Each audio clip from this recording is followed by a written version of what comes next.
Hi, my name's Justin Snoblen. I'm the owner of Village Roofing Company in Columbia, Tennessee. We do all sorts of commercial and industrial types of roofing.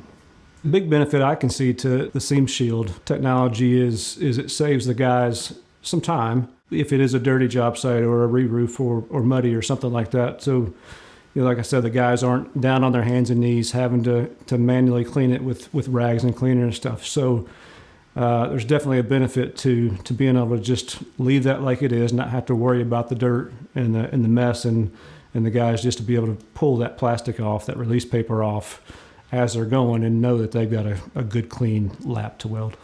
For us, it's more, being better for the guys to use. They do like it more. They don't have to get on their hands and knees as much. There's not quite as much physical labor with that part of it. So if I was talking to another contractor about the SeamShield technology, I definitely would say go for it and use it. I just think with the wear and tear on the guys and making sure that those seams and laps are 100% clean every time before you got to weld the two sheets of membrane together, and you don't have to worry about that later on and wonder down the road, did we get that lap clean enough before we welded it together to know it was sealed and good like it needed to be.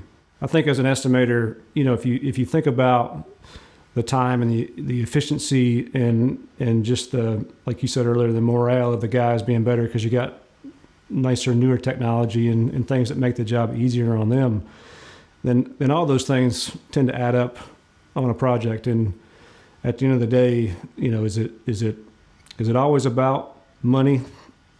Most of the time, yeah. But a lot of it's with the guys, and are they enjoy doing their job? Do they like using their products? All those things go together. So I think an estimator should definitely consider using SeamShield technology